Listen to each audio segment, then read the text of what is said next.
Hello Das പിക്സിലേക്ക് എല്ലാവർക്കും സ്വാഗതം. നമ്മുടെ ഇന്ദ്രൻസ് സിനിമയിൽ പറയുന്ന ഒരു ഡയലോഗിലൂടെ തന്നെ ഈ സിനിമയുടെ റിവ്യൂ പറഞ്ഞു കൊടുക്കാനാണ് എനിക്ക് ആഗ്രഹം. മമ്പറം പള്ളിയിലെ ഉറൂസ് കണ്ടിട്ടുണ്ടോ എന്നുള്ളൊരു ചോദ്യം.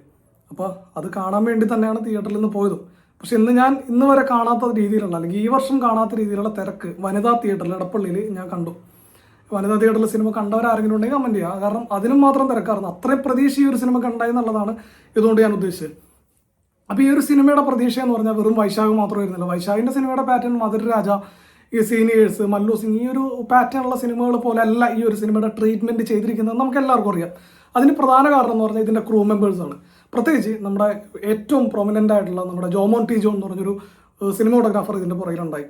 മാത്രമല്ല JXP ജോ, ഇപ്പോൾ നിലവിൽ ഇൻഡസ്ട്രി ഹിറ്റ് മാത്രം അടിക്കുന്ന തമിഴിലെ അനിരുദ്ധ് എന്ന് പറയുന്ന, അല്ലെങ്കിൽ നമുക്ക് മലയാളത്തിലെ അനിരുദ്ധ് എന്ന് പറയുന്ന JXP ജോയാണ്. പിന്നെ അത് മാത്രമല്ല ചമൻ ചാക്കോ എന്ന് പറഞ്ഞ് ഇപ്പോൾ നിലവിൽ ഇറങ്ങുന്ന ആക്ഷൻ സിനിമകളുടെയും അല്ലെ മറ്റ് ഇൻഡസ്ട്രി ഹിറ്റായിട്ടുള്ള സിനിമകളുടെ എല്ലാം എഡിറ്റർ പുള്ളിയാണ്. അപ്പോൾ ഇത്രയും ക്രൂ മെമ്പേഴ്സ്, പിന്നെ പൃഥ്വിരാജ് വരുന്നുണ്ട്. നമുക്കറിയാം പൃഥ്വിരാജ് എന്ന നടൻ്റെ ഒരു ഇറങ്ങുന്ന സിനിമകൾ ഹൈപ്പ് എന്തായിരിക്കും നമുക്കറിയാം. പിന്നെ മോഹൻലാൽ വരുന്നു എന്നുള്ളൊരു ഇത് വരുന്നു, ടൊവിനോ ഉണ്ടെന്നുള്ള റൂമർ വരുന്നു, സൗബിൻ ഉണ്ടെന്നുള്ള റൂമർ വരുന്നു. അപ്പോൾ എല്ലാം കൊണ്ടും ഇതൊരു ക്ലാഷ് റിലീസ് ആകാനുള്ള ചാൻസ് ഉള്ളതുകൊണ്ട് അയാം ഗെയിം മാറ്റി വെക്കുന്നു എന്നുള്ള ഒരു പ്രതീക്ഷ എല്ലാം ഉള്ള ഒരു സിനിമ. അപ്പം അത്രയും പ്രതീക്ഷയിൽ ഈ ഒരു സിനിമ കാണാൻ പോകുമ്പോൾ ഈ ഒരു സിനിമ പ്രതീക്ഷകത്വം ഉണ്ടോ എന്നുള്ളത് നമ്മൾ പരിശോധിക്കാൻ നേരത്താണ് ഈ ഒരു സിനിമ സക്സസ് ആവോ ഇല്ലയോ എന്നുള്ളത് നമ്മൾ ആലോചിക്കുന്നത്. അപ്പോൾ ഈ ഒരു സിനിമ കാണാൻ പോകുമ്പോൾ ഞാൻ വിചാരിച്ചിരുന്നതാണ് ഈ ഒരു സിനിമയുടെ ഈ ട്രെയിലറിലും ഈ ബാക്കിയുള്ള കാര്യങ്ങളിലെല്ലാം നമ്മളൊരു അൻവർ ടച്ച് കണ്ടാണ്. അപ്പോൾ അൻവർ ടച്ച് പോലെയായിരിക്കും ഒരു സിനിമ എന്നുള്ളതായിരുന്നു എൻ്റെ ഒരു തോന്നൽ. അപ്പോൾ ഈ ഒരു സിനിമ കാണാൻ പോകുമ്പോൾ പൃഥ്വിരാജിൻ്റെ അപ്പിയറൻസും കോസ്റ്റ്യൂമുകളൊക്കെ നമ്മുടെ ലോലിപോപ്പ് സിനിമ, അൻവർ സിനിമ, പൃഥ്വിരാജിൻ്റെ ഹീറോ സിനിമ, പൃഥ്വിരാജിൻ്റെ സ്വപ്നക്കൂടിൽ പൃഥ്വിരാജിൻ്റെ മുഴുകാൻ വെച്ചുവന്ന സീൻ, ഇതെല്ലാം നമുക്ക് ഈ ഒരു അപ്പിയറൻസ് ഒക്കെ എല്ലാം നമുക്ക് നമ്മുടെ ഉള്ളിലേക്ക് വരും.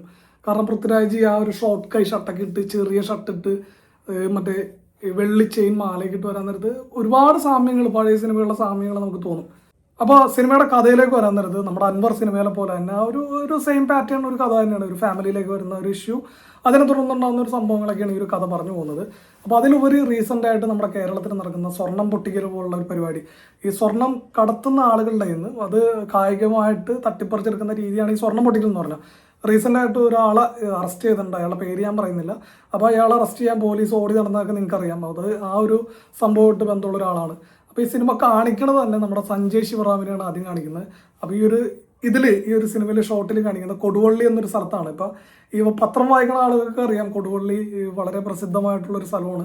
അപ്പോൾ ഈ ഒരു സ്ഥലം കാണിച്ചുകൊണ്ടാണ് തുടങ്ങുന്നത്. അപ്പോൾ അവിടുത്തെ റീസെൻ്റ് ആയിട്ട് നടന്ന ഈ സ്വർണം പൊട്ടിക്കലും സ്വർണ്ണ കള്ളക്കടത്തുമായിട്ടുള്ള ഒരു കഥയാണ് ഇതിൽ കാണിക്കുന്നത്. അപ്പോൾ ഒരു റിയലിസ്റ്റിക് ആയിട്ട്, അല്ലെങ്കിൽ നമ്മൾ ഈ സ്വർണ്ണക്കടത്ത് പോലുള്ളൊരു കാര്യങ്ങൾ കാണിക്കാൻ വന്നിരുന്നത് അത് കുറച്ചുകൂടി റിയലിസ്റ്റിക് ആയിട്ടുള്ള രീതിയിൽ നമ്മൾ കാണിക്കും എന്നുള്ള ഒരു ധാരണ ഈ ഒരു ട്രെയിലർ കണ്ടപ്പോൾ ഉണ്ടായിട്ടുണ്ട്. പക്ഷെ അങ്ങനെയല്ല, ഇത് പക്ക സിനിമാറ്റിക് ആയിട്ട് വൈശാഖിൻ്റെതായ രീതിയിൽ തന്നെയാണ്. എന്നാൽ വൈശാഖിൻ്റെതായ രീതിയിൽ നിന്ന് വ്യത്യസ്തമായിട്ട് കുറേ കാര്യങ്ങൾ ഇതിൽ അപ്ലൈ ചെയ്തിട്ടുണ്ട്. കാരണം ഈ നമുക്കറിയാം ഇതിൽ വരുന്ന ക്രൂ മെമ്പേഴ്സിൻ്റെ ഒരു മേക്കിംഗ് പാറ്റേൺ വ്യത്യസ്തമാണ്. അപ്പോൾ ആ രീതിയിലും പിന്നെ വൈശാഖിൻ്റെതായ സ്റ്റൈലും ഈ ഒരു സിനിമയിൽ ആപ്ലിക്കബിൾ ആയിട്ടുണ്ടെന്നുള്ളതാണ്. പിന്നെ പൃഥ്വിരാജിൻ്റെതായിട്ടുള്ള ക്യാരക്ടർ റോളുകൾ ഞാൻ ആദ്യം പറഞ്ഞ പോലെ ഒരുപാട് സാമ്യമുള്ള കഥാപാത്രങ്ങൾ, മുമ്പ് പൃഥ്വിരാജ് ചെയ്ത പോലുള്ള കഥാപാത്രങ്ങളെല്ലാം വരുന്നുണ്ട്.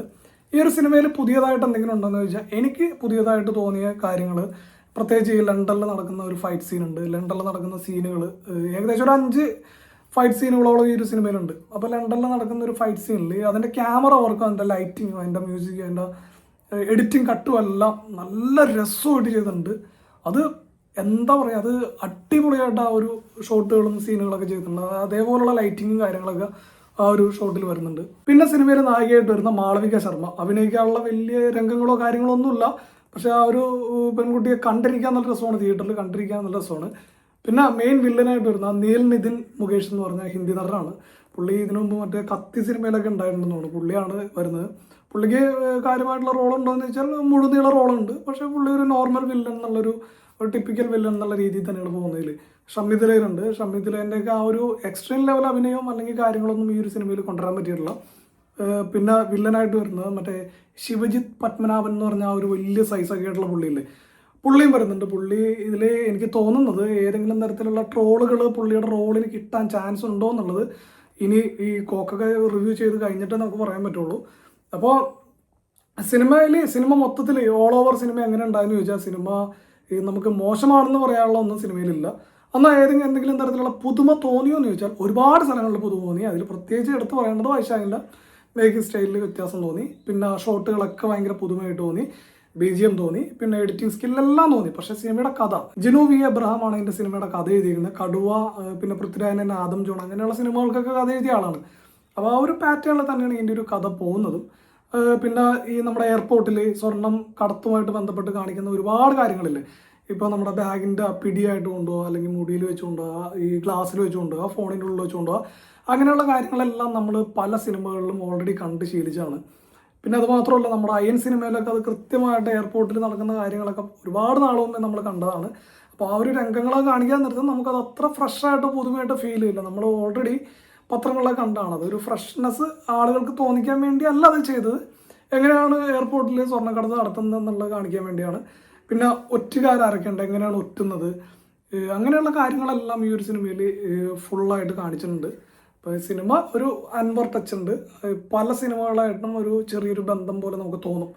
സിനിമയുടെ ഒരു കഥയാണെങ്കിലും അല്ലെങ്കിൽ ഒരു സ്ക്രീൻ പ്ലേ ആണെങ്കിലും കുറച്ചുകൂടി നന്നാക്കാമായിരുന്നു എന്ന് തോന്നി. കാരണം ഒരു നല്ല ഗൂസ് ബമ്പ് വരുന്ന സീനുകൾ സിനിമയിലുണ്ട്. പക്ഷേ സിനിമ കുറച്ചുകൂടി നന്നാക്കിയിരുന്നെങ്കിൽ നല്ല രീതിയിൽ ഗൂസ് ബമ്പ് വരുന്ന സീനുകൾ സിനിമയിൽ കൊണ്ടുവരായിരുന്നു എന്നുള്ളതാണ് ഈ ഒരു സിനിമയുടെ മേക്കിംഗ് പാറ്റേൺ കണ്ടപ്പോൾ എനിക്ക് തോന്നിയത്. പിന്നെ ആ ഒരു പ്രത്യേകിച്ച് JXP ജോയുടെ മ്യൂസിക് വരാൻ നേരത്ത്, ആ ഒരു പാട്ട് വരാൻ നേരത്ത് നമ്മൾ കോരിത്തരിച്ചു പോകും. ആ ഒരു സീനിലൊക്കെ 5ഓളം ഫൈറ്റ് സീനുകളുണ്ട്. പിന്നെ പൃഥ്വിരാജിൻ്റെ വീടിന് കാവൽ ഏർപ്പെടുത്തിയ കുറച്ച് ആളുകളുടെ ഫൈറ്റ് വരുന്നുണ്ട്. ഇതെല്ലാം നമുക്ക് കണ്ടിരിക്കാം, നൈസാണ്. പക്ഷേ അത്ര പുതുമയുണ്ടെന്ന് വെച്ചാൽ അത്ര പുതുമയില്ല. എന്നാൽ ഒന്നുകൂടി നന്നാക്കാമായിരുന്നില്ലേ എന്ന് വെച്ചാൽ ഒന്നുകൂടി നന്നാക്കാമായിരുന്നു എന്ന് തന്നെ വേണമെങ്കിൽ പറയാം. പിന്നെ എടുത്തു പറയത്തക്ക റോളുകളുള്ളത് സഞ്ജയ് ശിവറാമനും പൃഥ്വിരാജിനും മാത്രമാണ്. ഇവർ തമ്മിലുള്ള കോമ്പിനേഷൻ സീനുകൾ ഒരുപാടുണ്ട്. പിന്നെ വരുന്നത് ഷമ്മിത് ലേനും നിതിൻ മുകേഷുമാണ് ഈ ഒരു കൂടുതലായിട്ട് വരുന്നത്. രഞ്ജി പണിക്കർക്കും അത്യാവശ്യം വലിയ റോളുകൾ കിട്ടിയിട്ടുണ്ട് ഈ ഒരു സിനിമ. അപ്പോൾ മെയിൻലി മോഹൻലാൽ ഫാൻസ്. പിന്നെയാണ് സിനിമയുടെ ക്ലൈമാക്സിലോട്ട് എത്തുമ്പോഴാണ് നമ്മുടെ ലാലേട്ടൻ്റെ ഇൻട്രോ വരുന്നത്. ആ ഒരു കഥയിൽ എനിക്ക് പുള്ളീനെ കാണിക്കുന്ന ഒരു രീതിയിൽ എനിക്ക് ഇഷ്ടപ്പെട്ട സീനുകൾ, പക്ഷേ എനിക്കത് അത്ര ഒരു ഗൂസ് പമ്പ് വരുന്ന രീതിയിലുള്ള സീനുകളായിട്ട് തോന്നിയില്ല. കാരണം അതിൻ്റെ കഥയുടെ സ്ട്രക്ചർ അങ്ങനെയാണ്.